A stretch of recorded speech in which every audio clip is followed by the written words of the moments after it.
whanga, whaloto lahi tau tau whalau maari, ko ngā ko pirikimi tau whai me taimi, e tau au sia e tāniti tau whanonga ki ai. Before we begin, remember to subscribe to our YouTube channel by clicking on the subscribe button and below, and follow us on our social media platforms, Facebook and Instagram, for daily devotion and more. Links are in the description box below. Ko le sauni e te whito mea e tau wako Tohitapu e aoni, to oia pia me o ngongo le leo Sisu Christ, no hiki tohi e Sione, pa koe wahe ono, ves whātaha ki he nima whā. Sione wahe ono, ves whātaha ki he nima whā. Hange ku mou mea I, mahino pe ki tau tolu, tau taranoa pe kosperia Sione, ke kosperia no hiki tohi e Sione, mahino ki tau tolu, nofo pe whakamatala ia Sione I lotolangi. Nofo pe a Sione ki whakamatala, Sisu koe misa ia ai, Sisu eni ne alu hifo me langi, ko Sisu eni alu hifo me he tamai, mea kotoa pe whika aku me o tua mo tamai, ko Sisu eni hau mi ai, whamaa popa mi ai, pau ki tau eki ka Sione, watahu o si Sio ki he wani, tau mai Sione ko Sisu, he ko hano I ngā, he ko Sione une tau kawei, ko Sisu eni nai hau me langi, pe ko Sisu pe eni e toi foki ki langi, de foki ki he wani, kai ke koe, ngai whakauhinga ke heia e kau whātotolo Tohitapu, ka mea peke whakamahino ke tautolo, e tau Malanga he kōsperi no hiki tohi e Sione, whakamahino mau pe, ko Sione ko ne tau kawe, ko Sisu ko misa ia ia, ko alo ia e o tua mui, tau tui ki ai, mau e mo I tangata, tui ke ne pekea mo toi tu, te tau mau e mo I tangata, sai,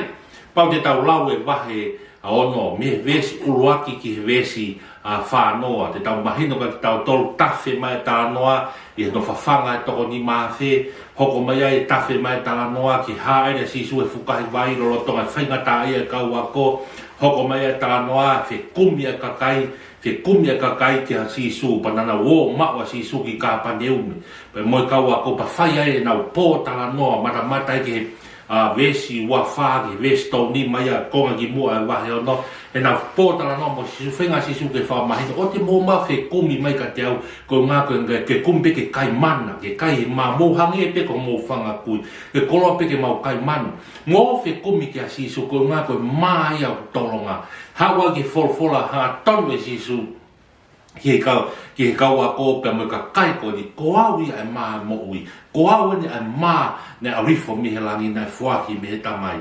Kai ke au mai ke vesi whātaha, ke vesi ni ma whā, ke hoko atu pēni e tala noa ko ia I ka pāne umi, ke hoko atu pē tālanga ko ia mahino ne aratu e ka kai, mahino ne aratu ai mo haa siu, pau pe ki whe kumi atu ki ai pa mo ka kai kunu na wō ke whenga ke whakaangai, ai ngā au e mo mana ne whai e Sisu Klaisi, I he mamani ko ni he Palestine mo konga ko he haere mai e Sisu. Kai ke hoko atu pē tau lau pe ngahi vesi, he lau pe ngahi vesi, tātaha, ngai pupunga vesi ni, whai e tau whakauhinga, tau reflection, apply mai ka ki tau tol, ngai po oni ki whai hano Malanga. Kai ke ves whātaha pe ano whakarea. Koia nei lau tu wai a haa siu kia te ia, ko uhi ko ne pehe, ko au pe koe maa nai aruhifo mihelangi. Pia nau pehe, I kai ko Sisu eni koe whoha o so si wha, ai au tau lau ilo ene tamai mo ne wha e, pia whe ai ene reani. O pehe, ko aruhifo mihelangi, maari hana ko whatala noa nei, ki mua arifo me vesu wa wha au ke vesu tau nima, whanoma me vesu tau nima, ke vesu wha noa, ko taipini nei, whai ai e tala noa Sisu pa moi ka kai koni nei mamata, ne whai ai e nau tālanga koni mo whenga Sisu, e mahino ka ki nau, lo koia ai maa mo ui, koia ai maa au hifo mihelangi, kai ke, ne lau tu wai e kau haa siu, hango whatana nei, na paupena na wō atu, ke na wō whatama ka kai ki kāpa ni ume, ke mamata ke ngau koni mo whai hono whakaanga I a Sisu. Pa whai ai e nau lau tu koni, e nau whakau kau pehe, ko hai eni, ko Sisu eni, aini ne talamai ne claimi ko ia e mau a rifo me langi, kau tau si ilo, ko Sisu eni me nāsari, koe whokhaini o tufunga, whokhaini o sosi wha, poko ne tau si ilo lele ne tamai pa moi wha e, na nau tupu pehe, ko tuku otape, e anga whewhe eni a rifo me langi. Anga whewhe ne talamai e ia koe a rifo, maino koe o ne claimi a koe o tua. E koe ngai whainga anga hala nia I he lau e ka kai siu he taimi koe anga hala e ka nau tolu ha taha ni hai whotu hake o tala mai o ku fie o tua, koe lea fie o tua ia. O hange konu whai e ko Sisu Klaisi, kai maari au, kai ke hoko ke ves wha tolu ke ves wha nima. Pe tali e Sione peka te nauto. Oa te mo Failotu aki. Ves fa. O kai lawa e hata ke hau ki a te au. Kai e tō aki e tamai nane whekau mai au. Pea ko au te whakotu a tō tāko ia i he aho whaamui. Ves fa ni ma. Ko tohi e Tohitapu te nau hoko. Ko toa pe ko kau wako ne kina e otua. I ronga ai au whanongo mi he tamai. Pea ko ne ako ne kina. O mune hau ki a te au. Maari e tari a Sisu ia hen. Tari a Sisu ia maino e nau lau tuu ko ene kakai ko ene. Ka hoa siu matamata o nau sio lalo. Ki Sisu. Hai. E lawa nai ha palofita. E lawa nai ha o toko. Tau siro le nei pe. Ko e fo haina o so sifa pe mo mele. Ko ai e tala mai hau mi lang. Talanga Sisu. O te mo lau tuu. He ko uhinga ho mo hau ko na ki a te au.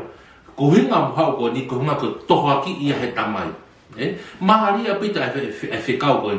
Ko hinga ho mo o mai o whekumi mai ki a te au. Ko ngā koe tamai. Ai ko tala noa Sisu. O ngā koe lau maria e tamai. Lau maria o tua. O ni hanga toho a ki i ki nā tolu. Ke nā o mai o whemamata. Nea nā toto mai towhai whaka uhinga mo. Whaka sio lalo ki a Sisu mo ta o mai toko hifo. Ai ngahi ngawa Sisu ko ngā pe koe ne tamai mo i whae mo i whitu mea i kai. Ka koe uhinga ho mo o mai koe nā. Ko hinga pe ko tamai. Mahari taima mahau e te i talahi anga e ka waa siu. E ko hinga e na wo ki a Sisu. Ko ngā koe whekau ki nā tohe tamai ke na wo mamata ki a Sisu. Mahari ai toa e ves whani mai wholofola si. Ko tohi e tohi palofita. Te nau hoko ko toa pe ka kau ne kina o toa. Ilonga ai au whanongo pe tamai. E ko waka ne kina o kune hao ki a te au. Whakamahino le wani e Sisu e ka te nau tō. Talanoa le a Sisu ia ke mahu inga o e whekau aki a Sisu pe mo e tamai. Mea ko toa pe wako ne kina he tamai. Mea ko toa pe talanoa ke tamai o ne whakahino hino ke ka kai kon ai nau whakaanga kon na o whi mamata ke te. Mea ko toa ko ia o tu atu ai. Ke mea ke tau whatoa ngai he ves whātou me ves whānim. O hinga ho o mo o kātou mai koni, ngā kono ako ne kina pa mo ilo me tamai. Ai nau ilo me ngai fuakama motu a, ilo me lao, a mo se nau ilo me ngai talanoa ko toa pe kau palofita. Te kau mo ilo ko ngai mea kātou ko ia, ko nia ko tu atu ai. Ko hinga ia mo o mai ka te au, ko ngai ko au o ko hau pe mo mea ko ia nea mai he tamai. Mea kono whakahino ka te mo tolu i ngahi lao me mea koto mo ilo me whakamotua hako ka te mo tolu he kau skalai pe mo hako ki mo tolu he kau taki o siasi kau haasiu ko enia o koutu atu ai. Ko enia o koutu atu ke hako ne kina ki motu ko mea tatau ai ko hanga Sisu ai asi mai ataya hene Trinity. Klei me Sisu e ne taha ai alope mo tamai. He kai ke na ke folofola a Sisu koia une mamata ka te une mamata ke ne tamai. Mea ko toa pe ko whahe mamata ko ni koia pe ko whina whekau mai hata. O kai ke te whai mauha mea ke ko mea ko toa pe whai mamani koia ni na whekau mai he tamai. E ka maari a pitoia o hinga ia ho mo hao ki a te au. O hinga ia ho mo whanonga mai ko ni ko ngā ko mo whea whakaongo ke ngai folofola na whahe tamai ko e nia o koutu atu ki ai. Ngahi ata ke tau tu o mamata whakauhinga ke ves ko ni claim e Sisu hange whakatau ke kōspero ni tohe Sione ko au ai Misaia, ko au ai otua, ko au ai aloe otua, ko au ai o koutu atu. Mea ko toa peu talanoa ke he tama, mea ko toa peu talanoa ke whakamotua, ko e nia o koutu atu ai. E whai atu e talanoa ko ia. Maaria, ko kat ke ves whao no, pēra no wharea, o ke kai koe pehe ko mātā e tamai, ko mātā e tamai e taha. Ngata pe e toko taha ko ia, o ku mehe otua ko mātā e tamai e toko taha ko ia. Tala noa ko ni, te whamahina te Sisu ke ka whaasi, teke mo mātā e mo toi tamai. Teke a taha i haine Sisu ke tamai. Ngata pe e toko taha ko ni, na e hao mehe tamai. Ngata pe e toko taha ko ni, na e hao mehe tamai ko ia, ko ne mātā e tamai. Ai koe uhinga whoki a Sisu, kia te ia. Ko au na arifo mehe langi. Ko au na arifo me he wan. Aru me la matu foko tau kawe ia mo oni ia kōsperi no hiki tohe Sione. Sisu ko ia ani na arifo me lang. Teke maha taha ia tam ko au pe Sisu pe ani arifo. Whamahino ia e Sisu ko au ai aro o tua. Ko au ai Misaia. Ko au o tua kakato ia Sisu ka kone i mamani. Ko osi mai alangi ia Sisu kalais e whamahino ka te tauto. Ves whawhitu ke ves ni mataha o pia rewa no whakarea.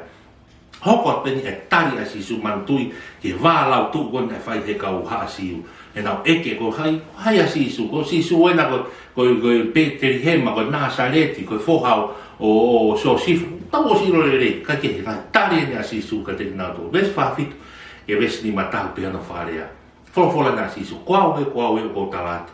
Ko ia aku tui aku te mau e boi tangata. Koau pe ai maa mo ui. Ka amou ngahi kui na nau kai e toa wha ai mana. Pea nau mate pe. Ves ni manoa. Ko e ni ai mau a rifo mihilami. Ai au hao ke kai ai hata o ai mate. Ves ni mataha. Ko au pe koe maa au mo ui. Aia ni a rifo mihilami. Ka pau e kai hataha mehe maa koe ni. Tene mo ui pe o tae ngata. Pea koe maa foki te o atu ko hoku kakano ia. Ko hi koe mo ui ai a maa mai. Toi hanga pene e Sisu o rephrase mai. E ne ngai talanoa ki mua he ngahi ves ki mua e wahe ono. E ne whakamahino ke ka koau ia e maa mo ui.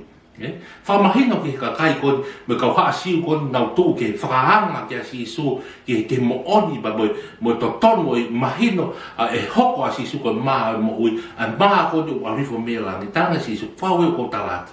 Ko ia ku ne tui o ne mau e mo tangata. Whamahino ke kakai koni. Mea ko toa mo whenga ma koe mako ngāwe e tama. Aine ko tuu atuai. Ka koia o ku tui. Koia ia tene mau a mo i tangata. Whato ngā iange. Ves whahi wa. Tā noa. Ko mo ngahi koi. Ngahi koi na nau kai maha toa wha. Tamai para nau mate pe. Na nau mate pe ki nau tō. Ka ko enia e mau a rifo me langi. Pa taha koia. Ko taha koia monu ia tene kai me maa koia. He kai tene toi mate. Ko ngā he iku ia. E mo e tangata. Toi whakamahino mai. Ko au ia e maa e mo ui. Ko au ia e maa aru hifo mehe lami. Ka pau e kai hataha e maa koe ni. Tene maa e mo e tangata. He koe maa ko ia. Ko hoku kakano ia. Ko hike mo ui a maa mai. Kai ke. Bes ni maua. Lea whakafoki a tuni haa siu ia. Ko ia nai whekihi hake a haa siu nau pehe. E lawa whewhea se anan ke tuku mai hono kakano ke kai. Ai koe whehu ia ves ni mau. Ai koe whehu i koni ia koe whainga whakau hange ia koe hange pūwhanga he whakatapu pani wo te tau kai tangata te tau mai kakano Sisu tapu pe mo Sisu. Ai koe whainga whakau ia ai nai he kakai. E anga whewhia he pehe mai Sisu. Ko hoku koe maha koe ia koe hoku kakano ia. E anga whewhia ke mai he tangata e kakano. Ke kai whatoka e koe ngai me aini nai kei whihia e kakai i haa siu. Hangi koni he Sione wahe tolu tala noa hua kua nikotimasi. Alata nikotimasi mo ata mai materio e tangata. Nofo mai a Sisu ia mo whakalau maari. Ai o ke uhinga Sisu ia ki hono kakano. E ko mea ke mahi no. Mea whakalau maari e. Nofo whakakato mai pe kakai siu ia. Kai nofo ta Sisu, ta no ta Sisu ia. I he kakano ko ia. Ko wholofola ia. Ko ne wholofola tala no ke mati wae wha. Ko ke mo uia tangata i he maape. Maa ko ma. Ka i ngai wholofola aruatu me fofonga o toa. Ko wholofola ko ia ko Sisu ia. Ko ia e kakano. Ko wholofola ko ia ke tau kaimi ai. Ke tau mau e mui tangata. Matu iang koe fwoi maa ko tau whakatau tau whakoro. Te tau kai pe tau pa tau mat. Pe hangi koe manda ne whai e Sisu. Ke toko ni maa whena ni hanga ririwe. Fwoi maa o lawa ke mau mea toko ni ai e toko ni maa. Maa koe e au hape ia. Kakan koe maa ko ni koe nga koe maa o mo ui. Koe nga ka Sisu Christ. Ai koe mea e ne mistake pe kai te understand ia e kakai siu koe ni. Ai uhinga ne whai e Sisu Christ. But take tau o mai da toki reality ke mo oni o ngahi au ni. Ngahi au pito e tau he. E mamari ko maa ko tau whaka uhinga whakakakano e Tohitapu. Ko Tohitapu ia hange ko e tau kawe gospel ki Tohitapu. Ke tau o mai o macho ata a lau maari e. Ke tau o mai o whaka uhinga ai mo oni o Tohitapu ake lau maari e. O ku hea e kakai, hea e ngai sias, hea e kakai e ngai on. E ku tau o mai ta tomo e ngai macho ata e kakano. Wakai pe tala noa mai e Tohitapu tala noa ke o tua pe taha kau haa mai tokotoro. Hau pe e kakai e ni i me ngai whainga tui e nia tala mai ikai u haa mai o tokotoro. Uhinga whakakakano pe. Uhinga pe kona o tokotoro pe ikai. O kai ke nau lawa na to o tali e uhinga whakalau maari e koe nau tokotoro ka u nau taha pe. Koe whakataha taha ia o tau o mai e tato uhinga whakakakano. E whanga macho ata materio e maamani koni ke tui mai ke taha o whaka uhinga ke Tohitapu. Ikai. Hanko rea na whai e Sisu ka Nikotima. I kai, ka pau pe he kai te ke whanau fo au ko Nikotima. Hei kai pe te ke mau koe mo i tangata. Ka pau pe ke whakatonu tonu e macho anta e tau whauhinga ke Tohitapu. Hei kai pe ke uhinga ka ki tau tolu ia e Tohitapu. E ko hai macho ata ko ia. Macho ata ko ia ko tui hei ko Sisu kalaisi. Macho ata e tau iro e mo ne Tohitapu. Vesti ma toge vesti ma whao pelo wharea. Ko ia na mea hai a Sisu ka te nau tō. Ko ko tātu. Ka pau kui kai te mou kai ai. Te mou kai ai ka kana whanau tamatanga tā mo inu no tāta. O kai te mou mau e mo ia te mou tō. Vesti ma wha. Ko ia mne keina ho ka kano mo inu ho toto. O te mau e mo i tangata. Pa te whakotu ia. Ia a whakamui. Tala noa ko ai te harape Sisu whakamahino an. Ko hoku sino. Ko kakano, ko hoku tata ko inu moni ia. Ai ko mea tau whai ai koe sakala meni ti. Ngā koe whakataipera ki tau tolu. Ai maa ko ia ko inga ia ke sino Sisu. Pea koe waine uhinga ia ke tata o Sisu. Ham ko tau whakauhinga ki ai. He kai ke tau toku koe kakano mo toto. Koe mea iau ku tapu ia he mamani koe ni ia. Ai kai tangata hu whangai whakatapu. Hange koe ngai whaiwa tau mamata ai asi mai ngafu te rolo. Mo inu e toto i kai. Pai ke uhinga pe he. Ai tala no, ko tala no uhinga Sisu ia, ai maa pe mono tata, uhinga ia ke folofola, o auratu pe hame fofonga o tua. Folofola ia ko ia ai maa monia, ko ia ai inu monia, ko ia vai ia te tau winu, he kai te tau te whenua, ko ia maa ia te tau kaimia, he kai te tau te fia kaia. Te tau wau tato ke moi, ko inga ia, ko maa ko ia moi vai ko ia, te tau whakaloto lahi a ke tau moui. Pai osi au hai tau moui a tato, au ngai whukakano ia ko ni. Ka te tau wau tato ke moi tangata, ko ngā pe ko tau kai he maa ko ia. Kai ko ia he tau tui, ke mo oni a Tohitapu.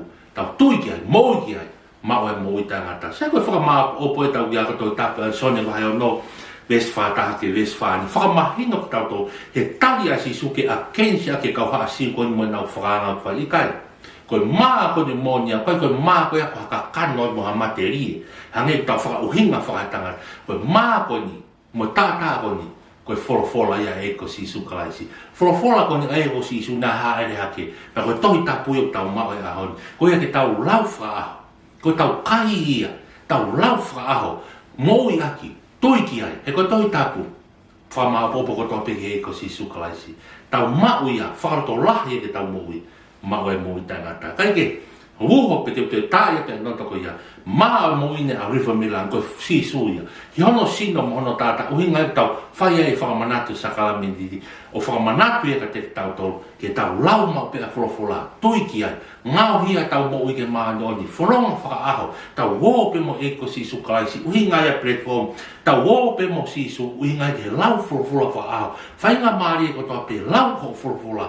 Ko lau ko ia ko ngako te kai mo inu ia me he wholofola atua. He whakaino hino ai wholo mea CNS ki a whakaha. Nau tā noa pe ke pekia pa moito e tua e ko Sisu kalaisi. Tau tui ki ai, tau mau e moita ngata. O tō māpata tāpui ki nai wholofola a hon, tāpui ki nai ki nau tō kotoa pe mea mai ke poro kalamai, whakaroto lahi ka te ki mātou, whakamahino ki mātou, ko ho wholofola, ko ia tō hulu ke maula ka moe māma ke mauha, ko ia ho kakano, ko ia ho tō ke mau, kai ia ko maulau maari, nofo, whaoaki a ke ho maloto mo maulau maari, ko ngā koe pirikimi ko mau whai mei taimi. Iau sia i tāne ti mau whanoa ki ai. Tāpua ki a platform e tāpua mo koe Sisu mo ki nau tolu kotoa pe mea mai, wa fa Sisu Christ fa moi. Amen. Malo pito mo mea mai, mo mea.